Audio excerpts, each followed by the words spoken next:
So when you come over here, it's usually dealing with the area, with the topography, and with the narrative and the stories that go around this area, and not necessarily with the specific exact stones, which were exactly for something.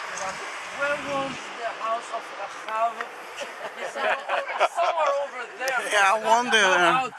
Just to go out through the wall.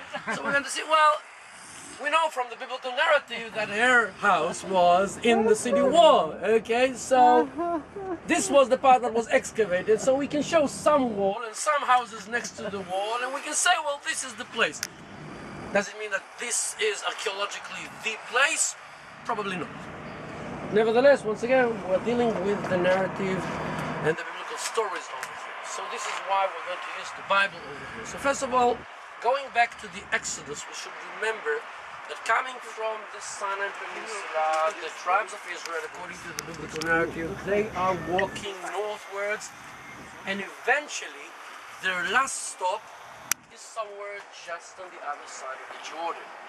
This is what is called the Arvot Yericho, the area of Arvot Yericho, and to this place we have several things and several episodes that has to do with this. I'm reading and I'm quoting from book of Numbers, chapter 22, verse 1. And they possessed the land, and the children of Israel set forward and pitched in the plains of Moab on the far side of the Yarden by Yericho. ויסעו בני ישראל ויחנו בערבות מואב מעבר לירדן יריחו. This is where they camped. And the next verse is וירא בלק בן ציפור את כל אשר עשה לישראל. So all the story with Balak and everything happens over here. Over here at this place, this is eventually after the story of Balak. This is what is happening with Pinchas. Everything is happening over here, so you can stand over here and talk about all these stories and episodes and narratives. וישב ישראל בשיטים ויחל העם לזנות את בנות מואב. And Israel, okay, abode in Shittim, and the people began to commit adultery with the daughters of Moab. Same story happens over here. The next, we're still in the book of Numbers. Shittim, that's the name of the place. Why doesn't it say Arvot Moab? They moved to another place? Like no, it's the same. It's the same place. Shittim is Arvot Moab. Yeah, Shittim is an area in Arvot Moab. Arvot Moab is the general area. Shittim is a certain place. We see that also before that already with the story of Balak and Bilam. He's walking to the Shittim. By the way, Shittim is named after the trees that were growing over. Shita, we know the Shita. Shita is a plain. No. What is a Shita? Oh yes. What is a Shita? Acacia. Acacia. That's right. Shita is acacia. It's a desert. It's a desert tree, a desert plant that we know about. That we found it in the Negev. We found it in Sinai Peninsula. We find it in Moab. Because the area just in front of us, this is the area of Moab, all the way from the Yarmukh in the north, okay, all the way to Nachal Arnon, which separates between, okay, starting from, we have Gilad and Moab. Gilad is the northern part from Yarmukh all the way to the Yabok, and then Moab from the Yabok to the Arnon. Yabok or Yarmukh? Yabok. From Yarmukh to Yabok is Gilad. Okay, from Yarmukh to Yabok is Gilad, and from Yabok to Arnon, that's Moab. So we have several stories that happen over here in this area before the entrance of the tribes of Israel to this place. Then we have the appointment of the leaders of the different tribes. Okay, we have the story of the tribes of Gad and Reuven, and then Chatzi Menashe, and then we have the story with appointing the leaders of the tribes in order to go to the land of Israel, and then we have the story with Bnot Tzlofchad.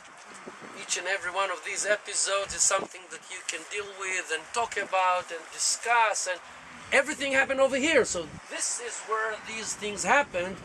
Okay, so just going through them and mentioning these different things, and then going to the book of Deuteronomy. The entire book of Deuteronomy actually was said over here. This was the final speech of Moses, of Moshe Rabbeinu, just before entering.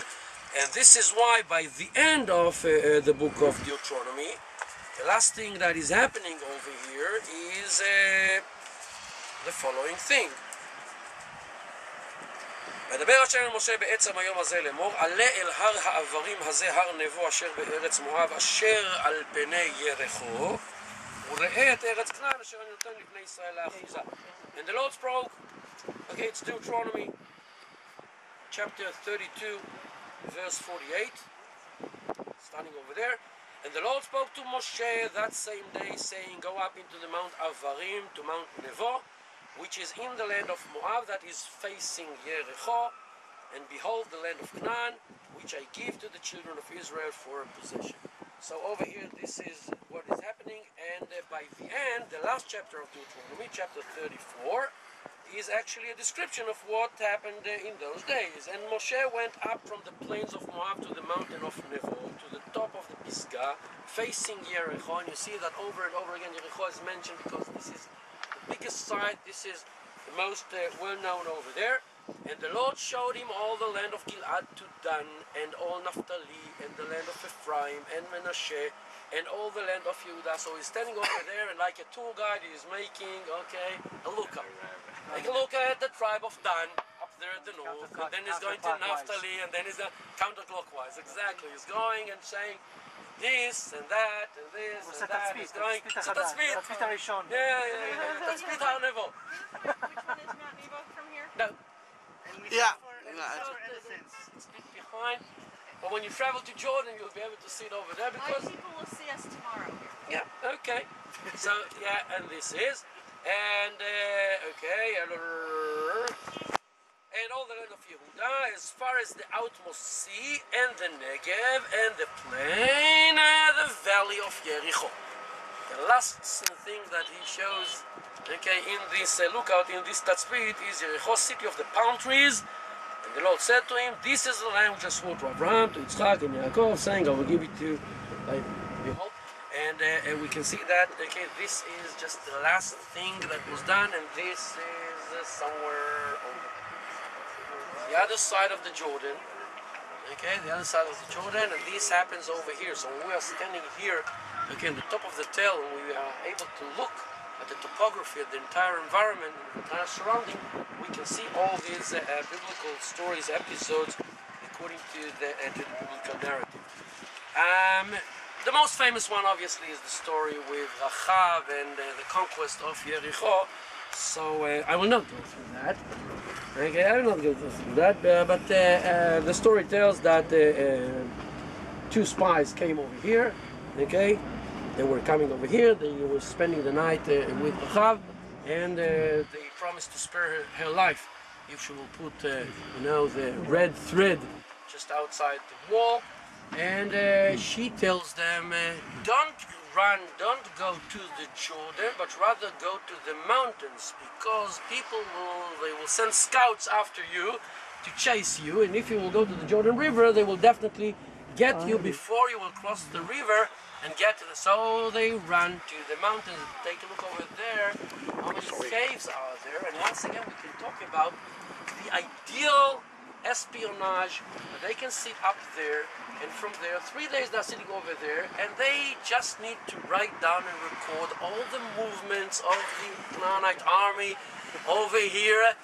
Now they're moving their chariots, now they're moving these, now that, and when they return to the camp, they can give an exact description of what are all the preparation of this king of Yericho, what he's attempting to do, and when they come in, they know exactly the size of the city, where the walls are, where the gate is, where everything is, and they can manage do all these things. So it's a combination of the words of the Lord and everything that was done over here, and things that are being done by Baruch Hu helps to those who help themselves. Those who do it from downstairs, he is doing from upstairs, he's bringing the things from up. And it's interesting to see these caves over there. You can see now the Karantal and the Mount of Depression. Just left to the Karantal, to the monastery, you can see over there, there is a cliff with some holes inside. These are caves. Some of these caves were excavated and were dug, and they were used as shelters to to people that escaped from Jericho. One of these caves, for example, is called Me'arat Avior. Me'arat Avior, because one of the remains over there was a very interesting thing from the time of Alexander the Great, with the battles between the Persians and the Greeks. Some of the people that were living over here, Jews at the time, fled to these caves. And one of them was probably a very wealthy person. And there were some people that owed him money. Israelites are coming over here and they are surrounding the walls. How many times, by the way, did they surround the walls? 7.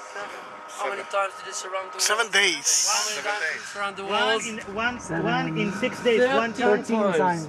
13 times. 13. In the first 6 days, they surrounded once. Okay, on the seventh day, in the last day, they circled 7 times. Okay, altogether 13 times they circled and surrounded the Jericho, and eventually the walls fell down. And what happens over there is the fact that Joshua is burning down the city, leaving no one here in this place. And going back to the explanation of Tvir earlier, we can start and imagine and understand why. Because when you bring your monotheistic God, the one and only God, into this place, and this serves as the center of the non-monotheistic pagans that are worshipping here in this area, this is going to be a symbol. And this is why it's going to be wiped out of the earth. And this is why Joshua will curse everyone that will try to rebuild the city. Because if it is a symbol, then it should remain destroyed. And what will happen later will be the fact that at the time of Achav, a guy called Chiel from Beit El, Chiel Beit Ha'eli, he will rebuild Jericho according to the biblical narrative. And according to the curse of Joshua, he will start to build the city. And when he started, his firstborn son, his oldest son, died. And when he finished building the city, his last son died. He lost all his children through the process of rebuilding the city. The interesting thing is that the Medrash of Chazal add few things to that, but that we'll do later on. We'll sit down over there, see the green spot over here. This is the water spring of Elisha. This is the big water spring of this area, and we're going to finish the story over there. But one more thing I would like to deal here with the biblical narrative yet, and just to open another side, because we can stand here and talk for hours, but something that we don't notice so much, but once again we can deal with that over here. Let's open the book of Judges. Okay, the book of Judges, chapter 3. At the beginning of the chapter, in verse 7, ויעשו בני ישראל את הרע בעיני השם וישכחו את השם אלוהיהם ויעבדו את הבעלים ואת האשרות. Once again, they worship the Baal and the Asherah, and we spoke about that earlier. Yeah, but I'm going to verse 12, and I'll read it in English. And the children of Israel did evil again in sight of the Lord. And the Lord strengthened Eglon the king of Moab against Israel, because they had done evil in the sight of the Lord. And he gathered to him the children of Ammon and Amalek, Eglon the king of Moab, he's gathering the other nations from the surrounding, and went and smote Israel, and they seized the city of palm trees. So the children of Israel served Eglon the king of Moab for 18 years. The story starts with the fact that Eglon, king of Moab, is conquering Yericho. Now we all know the story with Ehud, son of Gera, who came and eventually slaughtered Eglon. Where did it happen? Have you ever thought about that? If the episode starts with the taking over Jericho, we may assume that at least it has to do with the continuation of the story.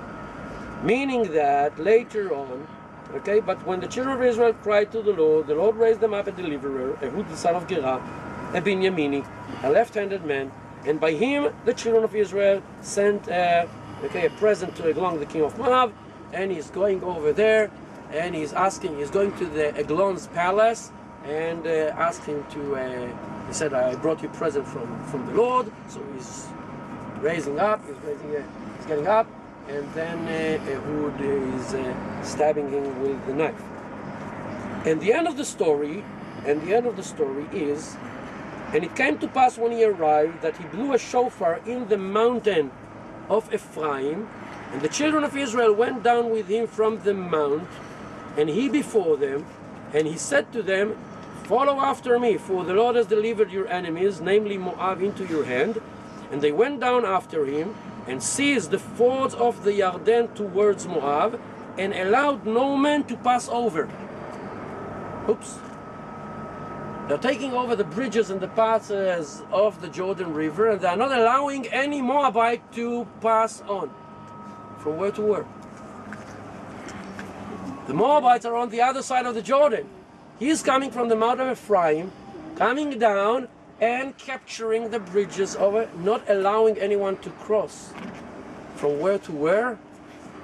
From Jericho to Moab. From Jericho to Moab. Because over here, this is what they will do. And they went down after him. Follow after me. For the Lord delivered your enemies, namely Moab, into your hand. And they went down after him and seized the fords of Yarden towards Moab, and allowed no man to pass over.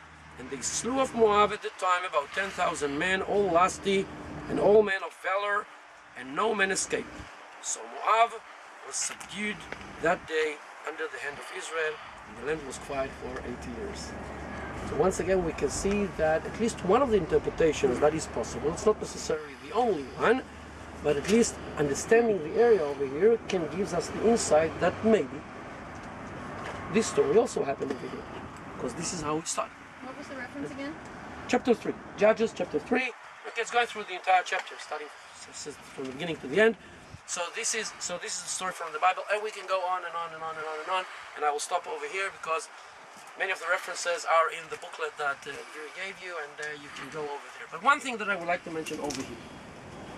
One of the stories, one of the episodes that has to do with the Israelites crossing the Jordan River is that immediately after crossing the Jordan River, they had to go to Mount Gerizim and Mount Ebal and have the ceremony of the blessing and the curse and all the entire ceremony over there.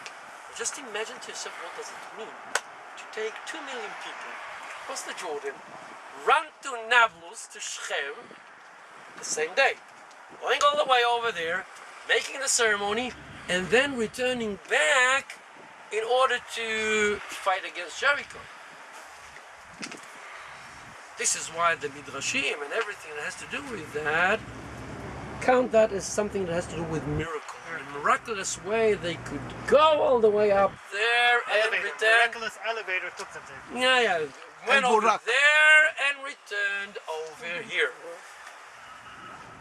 Some of the people, especially the Samaritans, who were not very fond with the Israelites and the Jews during Second Temple period, they say, come on, this is impossible.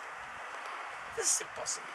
You can't take so many people, okay, and shift them one day to Nablus and then bring them back and then this and that. No way. So we have a very interesting documentation saying that the Samaritans identified 2 hills just next to Jericho as Mount Gerizim and Mount Ebal in order to save them the interpretation that they were shifted and moved over there, over and back in one day in order to capture Jericho. So by the end of Second Temple period, we have documentation of 2 different traditions. One saying that Mount Gerizim and Mount Ebal are next to Nablus, where we know they are, and another tradition saying and specifying that Mount Gerizim and Mount Ebal are just at the shore of the Jordan, next to Jericho. We don't know exactly, but maybe two of these mountains over here were identified as Mount Gerizim and Mount Ebal. Now the interesting thing is what? The Samaritans changed their tune. Samaritans changed it too, yeah. They're on And that brought to a very interesting debate, okay, between the rabbis themselves. Because we have it, okay, according to the rabbis themselves, it has to do with, find that.